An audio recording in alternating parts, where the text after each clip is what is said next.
Assalamualaikum warahmatullahi wabarakatuh. Saya Raihan Nahriza Zairi dari kelas PMM 4. Kali ini akan menjelaskan tentang pedoman umum ejaan bahasa Indonesia.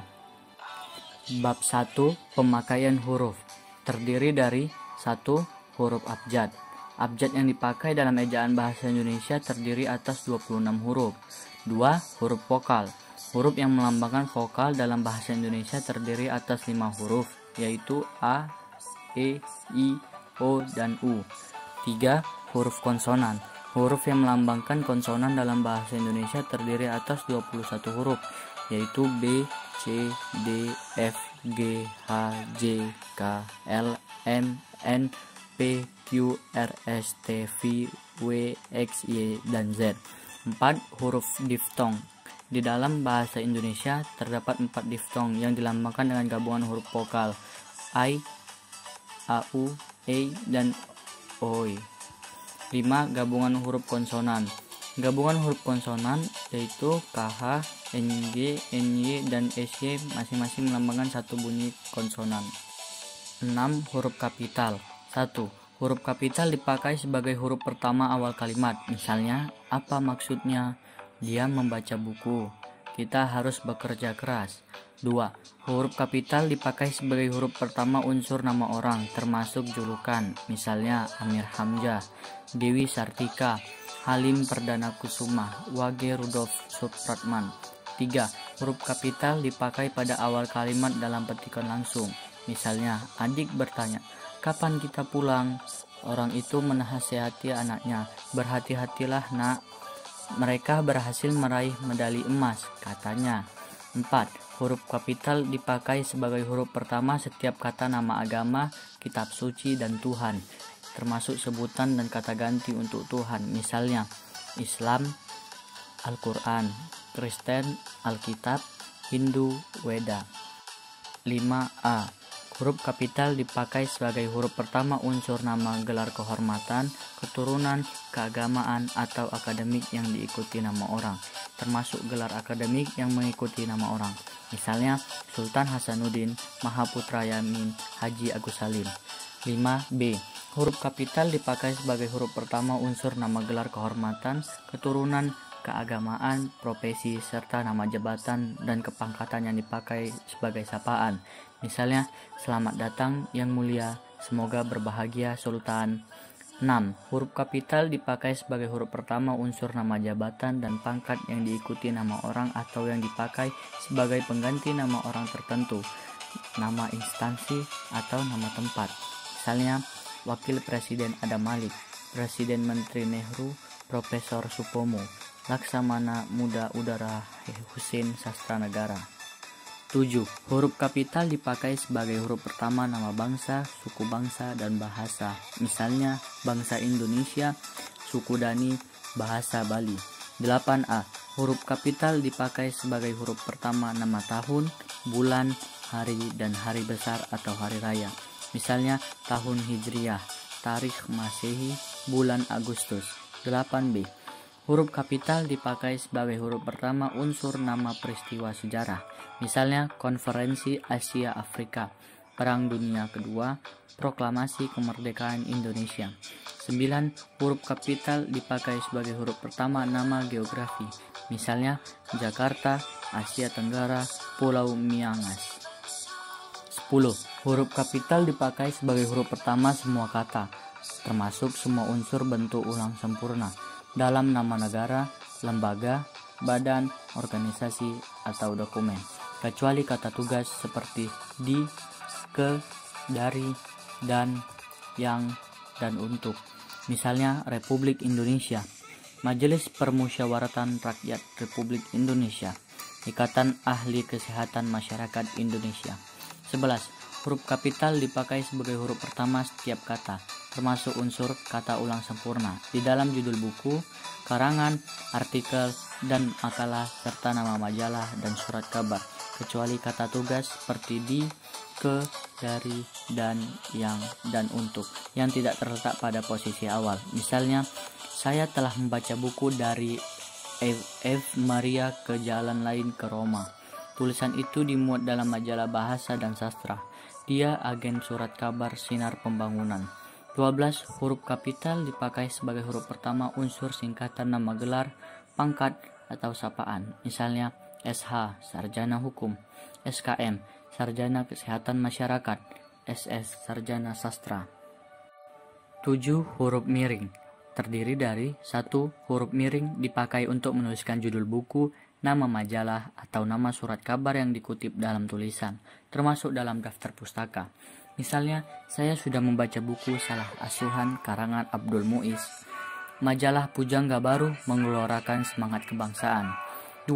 Huruf miring dipakai untuk menegaskan atau mengkhususkan huruf, bagian kata, atau kelompok kata dalam kalimat. Misalnya, huruf terakhir kata abad adalah D. Dia tidak diantar, tetapi mengantar. Dalam bab ini tidak dibahas pemakaian tanda baca. 3. Huruf miring dipakai untuk menuliskan kata atau ungkapan dalam bahasa daerah atau bahasa asing. Misalnya, upacara Tosiju atau tepung tawar menarik perhatian wisatawan asing yang berkunjung ke Aceh. Nama ilmiah buah manggis ialah Garcinia mangostana. Weltanschauung bermakna pandangan dunia. 8. Huruf tebal. 1. Huruf tebal dipakai untuk menegaskan bagian tulisan yang sudah ditulis miring. Misalnya, huruf DH seperti pada kata Ramadan tidak terdapat dalam ejaan bahasa Indonesia. Kata ET dalam ungkapan ora et labora berarti dan. 2. Huruf tebal dapat dipakai untuk menegaskan bagian-bagian karangan seperti judul buku, bab, atau subbab. Misalnya, 1.1 latar belakang dan masalah, 1.1.1 latar belakang, 1.1.2 masalah. Bab 2. Penulisan kata terbagi menjadi A. Kata dasar. Kata dasar ditulis sebagai satu kesatuan. Misalnya, kantor pajak penuh sesak.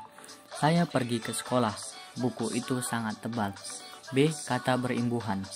1. Imbuhan atau awalan, sisipan, akhiran, serta gabungan awalan dan akhiran. Ditulis serangkai dengan bentuk dasarnya. Misalnya, berjalan, berkelanjutan, mempermudah. 2. Bentuk terikat ditulis serangkai dengan kata yang mengikutinya. Misalnya, adi busana, infrastruktur, proaktif. C. Bentuk ulang. Bentuk ulang ditulis dengan menggunakan tanda hubung di antara unsur-unsurnya. Misalnya, anak-anak, biri-biri, buku-buku, cumi-cumi. D. Gabungan kata terbagi menjadi 1. Unsur gabungan kata yang lazim disebut kata majemuk, termasuk istilah khusus ditulis terpisah. Misalnya, duta besar model linear. 2. Gabungan kata yang dapat menimbulkan salah pengertian ditulis dengan membubuhkan tanda hubung di antara unsur-unsurnya. Misalnya, anak tanda hubung istri pejabat, anak istri tanda hubung pejabat. 3. Gabungan kata yang penulisannya terpisah tetap ditulis terpisah jika mendapat awalan atau akhiran. Misalnya, bertepuk tangan, menganak sungai. 4. Gabungan kata yang mendapat awalan dan akhiran sekaligus ditulis serangkai. Misalnya, dilipat gandakan, menggaris bawahi. 5. Gabungan kata yang sudah padu ditulis serangkai. Misalnya, acap kali, hulu balang, radioaktif. E. Pemenggalan kata. 1. Pemenggalan kata pada kata dasar dilakukan sebagai berikut. A. Jika di tengah kata terdapat huruf vokal yang berurutan, pemenggalannya dilakukan di antara kedua huruf vokal itu. Misalnya, bu, wah, ma, in. B. Huruf diftong a, i, ai, au, e, dan oi tidak dipenggal. Misalnya, pandai, aula, saudara. C. Jika di tengah kata dasar terdapat huruf konsonan atau termasuk gabungan huruf konsonan di antara dua huruf vokal, pemenggalannya dilakukan sebelum huruf konsonan itu. Misalnya, bapak, lawan. D. Jika di tengah kata dasar terdapat dua huruf konsonan yang berurutan, pemenggalannya dilakukan di antara kedua huruf konsonan itu. Misalnya, April, caplok. E. Jika di tengah kata dasar terdapat tiga huruf konsonan atau lebih yang masing-masing melambangkan satu bunyi, pemenggalannya dilakukan di antara huruf konsonan yang pertama dan huruf konsonan yang kedua. Misalnya, ultra, infra. 2. Pemenggalan kata turunan sedapat-dapatnya dilakukan di antara bentuk dasar dan unsur pembentukannya. Misalnya, berjalan, membantu. 3. Jika sebuah kata terdiri atas dua unsur atau lebih dan salah satu unsurnya itu dapat digabung dengan unsur lain, pemenggalannya dilakukan di antara unsur-unsur itu. Tiap unsur gabungan itu dipenggal seperti pada kata dasar. Misalnya, biografi, biografi, biografi, biodata, biodata, biodata.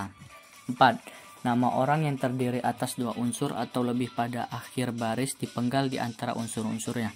Misalnya, buku layar terkembang dikarang oleh Sultan Takdir tanda hubung Ali Syahbana. 5. Singkatan nama, diri, dan gelar yang terdiri atas dua huruf atau lebih tidak dipenggal. Misalnya, pujangga terakhir Keraton Surakarta bergelar R.Ng Rangga Warsita. F. Kata depan. Kata depan seperti di, ke, dan dari ditulis terpisah dari kata yang mengikutinya. Di mana dia sekarang? Kain itu disimpan di dalam lemari. G. Partikel. 1. Partikel lah, kah, dan tah ditulis serangkai dengan kata yang mendahuluinya. Misalnya, bacalah buku itu baik-baik.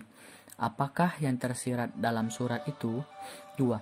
Partikel pun ditulis terpisah dari kata yang mendahuluinya. Misalnya, apapun permasalahan yang muncul, dia dapat mengatasinya dengan bijaksana. 3.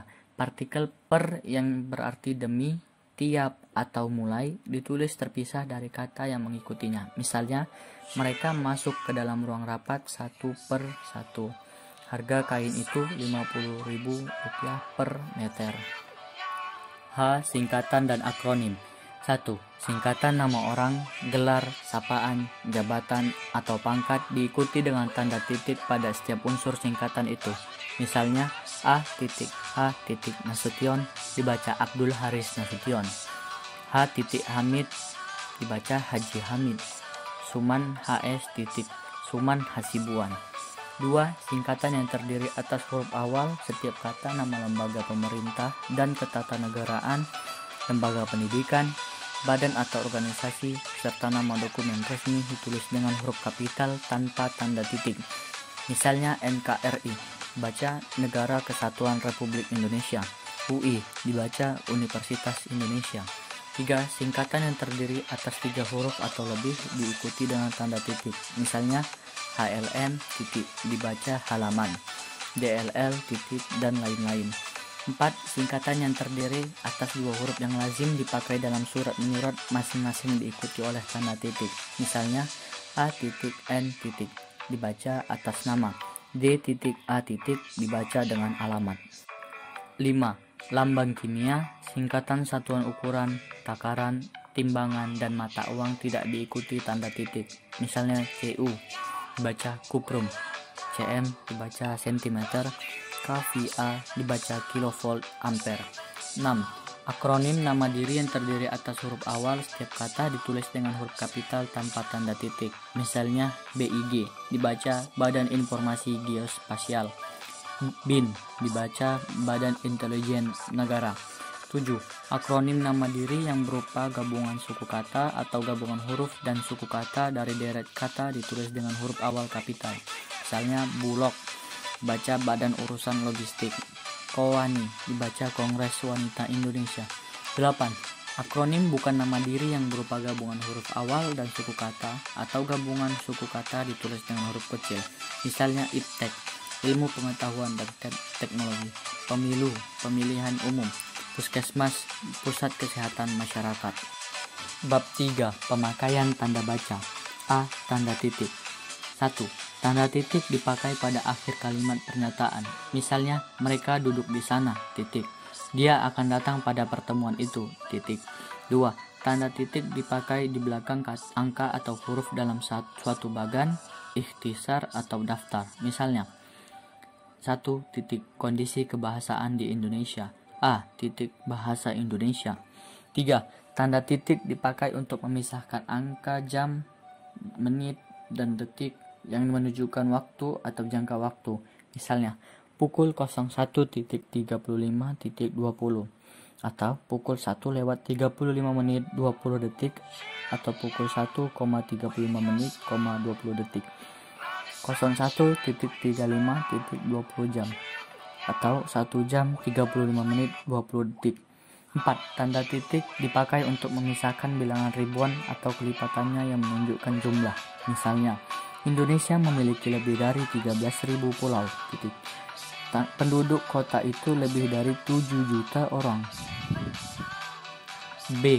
Tanda koma. 1. Tanda koma dipakai di antara unsur-unsur dalam suatu pemerincian atau pembilangan. Misalnya, telepon seluler, komputer, atau internet bukan barang asing lagi. Buku, majalah, dan jurnal termasuk sumber kepustakaan. 2. Tanda koma dipakai sebelum kata penghubung seperti tetapi, melainkan, dan sedangkan dalam kalimat menjemuk atau setara. Misalnya, saya ingin membeli kamera, tetapi uang saya belum cukup. Ini bukan milik saya, melainkan milik ayah saya. 3.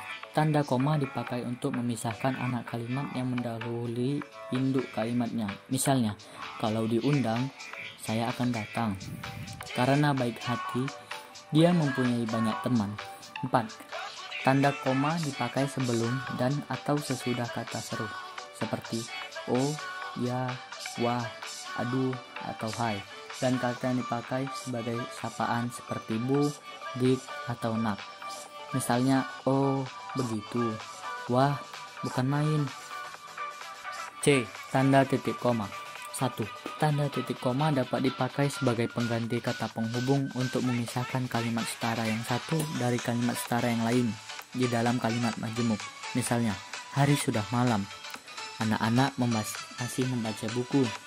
Ayah menyelesaikan pekerjaan. Ibu menulis makalah. 2. Tanda titik koma dipakai pada akhir perincian yang berupa klausa. Misalnya, syarat penerimaan pegawai di lembaga ini adalah 1. Berkewarganegaraan Indonesia. 2. Berijazah sarjana S1. 3. Berbadan sehat. Dan 4. Bersedia ditempatkan di seluruh wilayah negara Kesatuan Republik Indonesia. 3. Tanda titik koma dipakai untuk memisahkan bagian-bagian pemerincian dalam kalimat yang sudah menggunakan tanda koma. Misalnya, ibu membeli buku, pensil, dan tinta, baju, celana, dan kaos, pisang, apel, dan jeruk.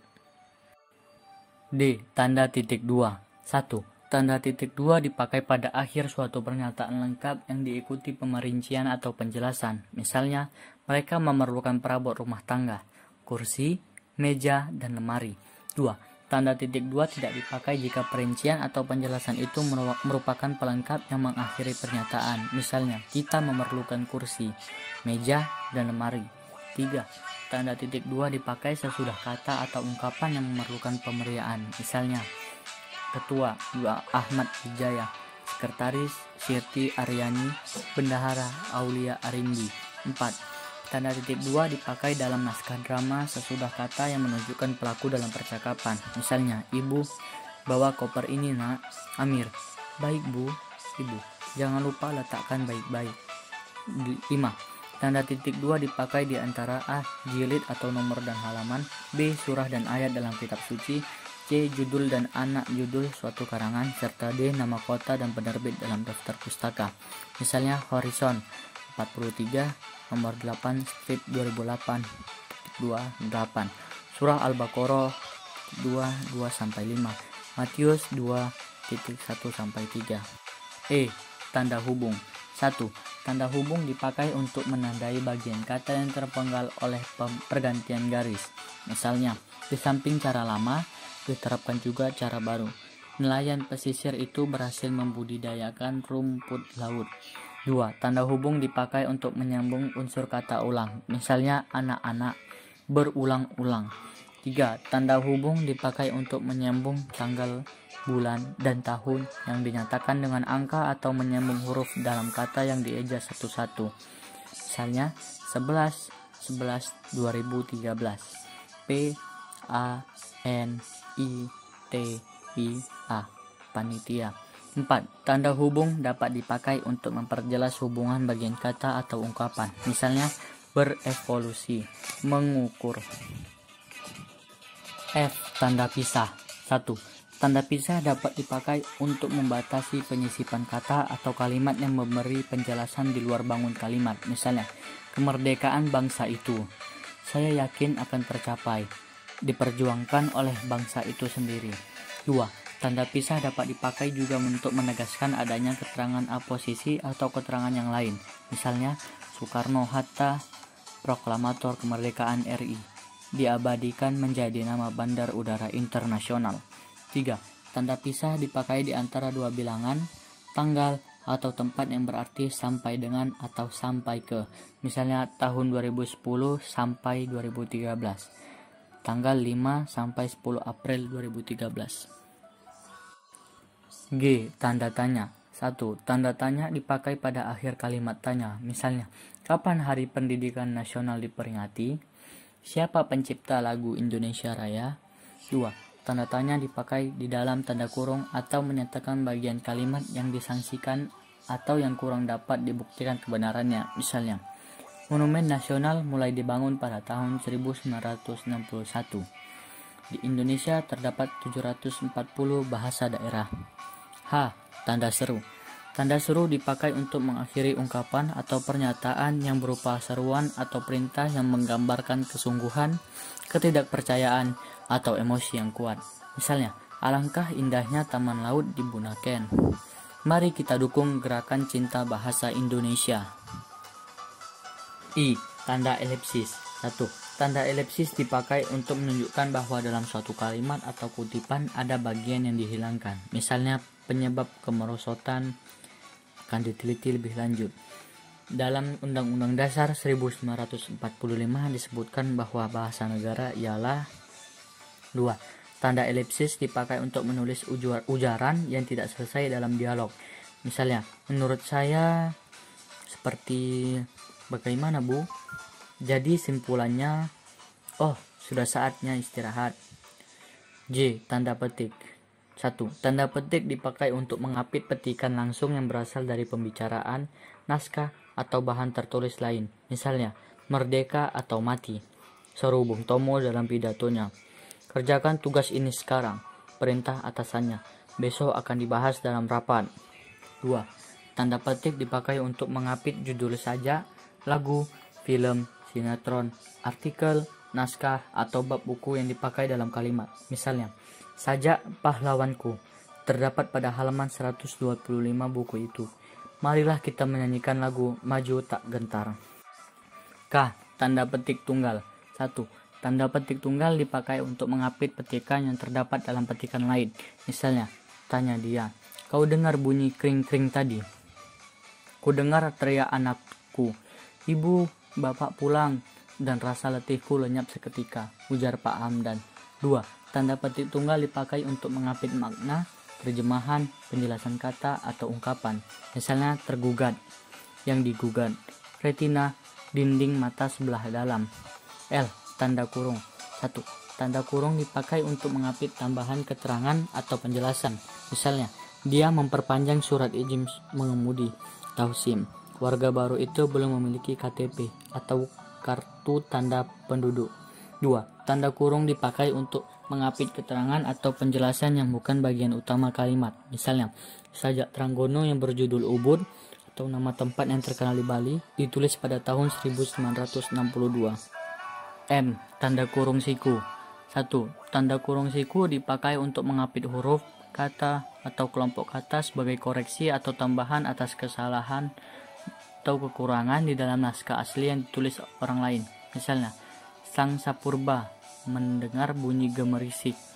Penggunaan bahasa dalam karya ilmiah harus sesuai dengan kaidah bahasa Indonesia. 2. Tanda kurung siku dipakai untuk mengapit keterangan dalam kalimat penjelas yang terdapat dalam tanda kurung. Misalnya, persamaan kedua proses itu atau perbedaannya dibicarakan di dalam bab 2, lihat halaman 35 sampai 38. Perlu dibentangkan di sini. N. Tanda garis miring. 1. Tanda garis miring dipakai dalam nomor surat, nomor pada alamat, dan penandaan masa 1 tahun yang terbagi dalam 2 tahun takwim. Misalnya, nomor 7 3-PK-2-2013. Jalan Keramat 3-10 tahun ajaran 2012-2013. 2. Tanda garis miring dipakai sebagai pengganti kata dan atau serta setiap. Misalnya, harganya 1.500 garis miring lembar. Dibaca harganya 1.500 setiap lembar. Buku dan garis miring atau majalah. Baca buku dan majalah atau buku atau majalah. 3. Tanda garis miring dipakai untuk mengapit huruf, kata atau kelompok kata sebagai koreksi atau pengurangan atas kesalahan atau kelebihan di dalam naskah asli yang ditulis orang lain. Misalnya, buku pengantar link garis miring G garis miring Wistik karya Verhard dicetak beberapa kali. O. Tanda penyingkat atau apostrof. Tanda penyingkat dipakai untuk menunjukkan penghilangan bagian kata atau bagian angka tahun dalam konteks tertentu. Misalnya, dia kan kusurati. Arti dari kan yaitu akan. Mereka sudah datang kan? Arti dari kan di sini sama artinya bukan. Demikianlah yang dapat saya sampaikan. Jika ada salah kata atau salah dalam penulisan, saya mohon maaf. Sekian dan terima kasih. Assalamualaikum warahmatullahi wabarakatuh.